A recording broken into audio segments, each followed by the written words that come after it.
Praise Lord. ദൈവത്തിൻ്റെ അതിപരിശുദ്ധമായ നാമം വാഴ്ത്തപ്പെടുമാറാകട്ടെ. അനുഗ്രഹിക്കപ്പെട്ട ഈ നല്ല ദിവസത്തിൽ നമുക്ക് ഒരു വചനം വായിച്ച് ധ്യാനിക്കാം. യെശയ്യാവിൻ്റെ പുസ്തകം 43-ാം അധ്യായം 19-ാമത്തെ വാക്യത്തിൽ ഇങ്ങനെ വായിക്കുന്നു: ഇതാ ഞാൻ പുതിയതൊന്ന് ചെയ്യുന്നു, അത് ഇപ്പോൾ ഉദ്ഭവിക്കും, നിങ്ങൾ അത് അറിയുന്നില്ലയോ? അതെ, ഞാൻ മരുഭൂമിയിൽ ഒരു വഴിയും നിർജ്ജന പ്രദേശത്ത് നദികളും ഉണ്ടാക്കും. ഇന്ന് വായിച്ച വചനം നമ്മൾ കേട്ടത് ഇപ്രകാരമാണ്: ഇതാ ഞാൻ പുതിയത് ഒന്ന് ചെയ്യുന്നു. ദൈവവചനം ഓരോ പ്രാവശ്യവും നമ്മൾ കേൾക്കുമ്പോഴും അത് വായിക്കുമ്പോഴും ഓരോ ദിവസവും ദൈവവചനം നമ്മളോട് സംസാരിച്ചു കൊണ്ടിരിക്കും. ആ വചനം നമ്മളോട് ഇടപെട്ടുകൊണ്ടിരിക്കും. ഈ വചനത്തിൽ കൂടെ, ഇന്ന് കേൾക്കുന്ന ഈ വചനത്തിൽ കൂടെ നിങ്ങളുടെ ജീവിതത്തിൽ ദൈവം പുതിയതായി ഒന്ന് ചെയ്യുവാനിടയായി തീരും. കഴിഞ്ഞ നാളുകളിൽ നമ്മൾ ഒരുപാട് പ്രശ്നങ്ങളിൽ കൂടെ, പ്രതികൂലങ്ങളിൽ കൂടെ നമ്മൾ കടന്നുപോയവരായിരിക്കാം. നമ്മൾ കഴിഞ്ഞ നാളുകളെക്കുറിച്ച്, നഷ്ടം വന്നതിനെക്കുറിച്ച്, വേദന വന്നതിനെക്കുറിച്ച്, നിരാശ വന്നതിനെക്കുറിച്ചെല്ലാം ഓർത്ത് നമ്മൾ ഭാരപ്പെടുമായിരിക്കാം. ഇനി അതെങ്ങനെ ലഭിക്കും? ഇനി എൻ്റെ മുമ്പിൽ ഒരു വഴി ഉണ്ടാകുമോ? ഒരു വഴി തുറക്കുമോ? നല്ലൊരു ഭാവി എനിക്കുണ്ടാകുമോ?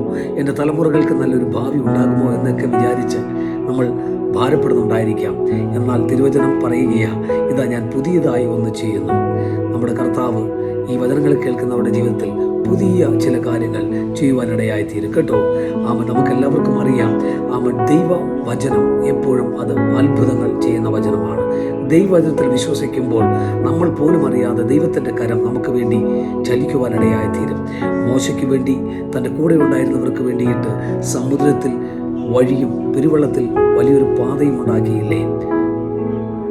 വഴിയില്ലാത്തടത്ത്, മുമ്പോട്ട് പോകുവാൻ വഴിയില്ലാത്തടത്ത്, പാതയില്ലാത്തടത്ത് തൻ്റെ ഭക്തനായ മോശയ്ക്ക് വേണ്ടിയിട്ട്, അവൻ തൻ്റെ കൂടെയുള്ള ജനത്തിന് വേണ്ടിയിട്ട് ദൈവം സമുദ്രത്തിൽ വലിയ വഴിയെ തുറന്നുവെങ്കിൽ, ദൈവം എന്ന ഈ വചനം കേൾക്കുന്ന നിങ്ങളുടെ ജീവിതത്തിൽ ദൈവം ഒരു പുതുവഴിയെ തുറക്കുമെന്ന് ഞാൻ വിശ്വസിക്കുന്നു. നമുക്ക് കണ്ണുകളെ അടയ്ക്കാം, പ്രാർത്ഥിക്കാം. പരിശുദ്ധ പിതാവേ, തന്ന നല്ല സമയത്തിനായി ദൈവത്തെ സ്തുതിക്കുന്നു. കർത്താവേ, ഈ വചനം കേട്ട എൻ്റെ മക്കളുടെ ജീവിതത്തിൽ കർത്താവേ, അടുത്ത ദിവസത്തെക്കുറിച്ചുള്ള ഒരു വലിയ ഭാരത്തിലായിരിക്കാം, പ്രയാസത്തിലായിരിക്കാം.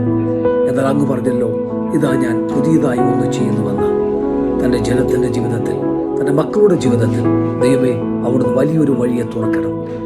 ദൈവമേ, അവരുടെ പ്രാർത്ഥനകൾക്ക് മറുപടി കൊടുപ്പാൻ സ്വർഗം സഹായിക്കണമേ. നിരാശയിലും വേദനയിലും ഏതെങ്കിലും വിഷയത്തിൽ ഭാരപ്പെടുന്നുണ്ടെങ്കിൽ എന്നീ വചനം അവരുടെ ജീവിതത്തിൽ ഒരു പുതുവഴിയെ തുറന്ന് അവരെ ആശ്വസിപ്പിക്കണം, മാനിക്കണം. പ്രാർത്ഥന കേട്ടിരിക്കുകയാണ്. സ്തോത്രം. യേശുവിൻ നാമത്തിൽ തന്നെ സ്വർഗീയ നല്ല പിതാവേ, ആമേൻ. ദൈവം നിങ്ങളുടെ ജീവിതത്തിൽ ഒരു പുതുവഴിയെ തുറന്ന്, പുതിയ അനുഗ്രഹത്തെ തുറന്ന് ദൈവം മാനിക്കുവാനിടയാകട്ടെ. May God bless you. Thank U.